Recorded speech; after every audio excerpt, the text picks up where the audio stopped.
MMA Business Entreprise.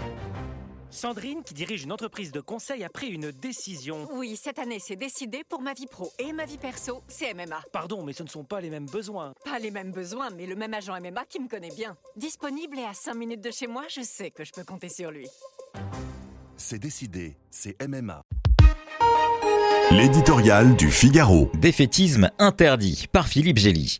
Le destin de l'Europe se joue sous nos yeux, en refusant à ses voisins la liberté de choisir leurs modèles et leurs alliances, en sapant un ordre international fondé sur l'état de droit, en rejetant les valeurs démocratiques supposément dégénérées.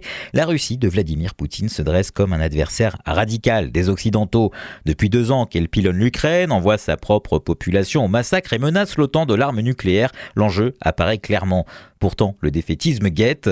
L'échec de l'Ukraine dans sa tentative de contre-attaque l'an dernier, les récents succès de l'armée russe dans quelques villages fantômes d'un front lointain pourraient faire croire que la messe est dite « Nous avons tout fait pour aider Kiev et Poutine va quand même gagner ». Pas si vite.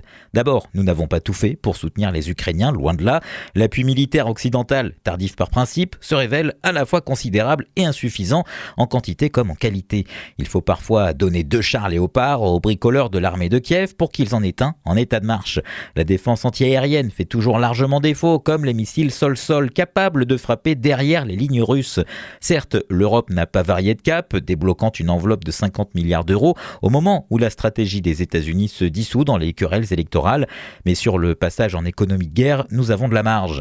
La priorité doit être d'aider Kiev à passer le cap critique de 2024 et, pendant ce temps, de faire monter en régime nos industries de défense. Le défaitisme appliqué à l'Ukraine scellerait notre sort pour longtemps. Donald Trump affiche le projet, s'il est élu, de désamorcer la capacité de dissuasion de l'OTAN. L'Europe risque de se retrouver demain bien seule face à la volonté de puissance d'un empire russe autoritaire. Poutine se proclame invincible, mais pourquoi le premier bloc économique du monde devrait-il trembler devant un autocrate assis sur un PIB flirtant avec celui de l'Espagne ? L'invincibilité, cela se décrète. L'Europe fait face à un choix existentiel, soit le chef de guerre du Kremlin la fait voler en éclats, soit il en fait une force capable de lui tenir tête.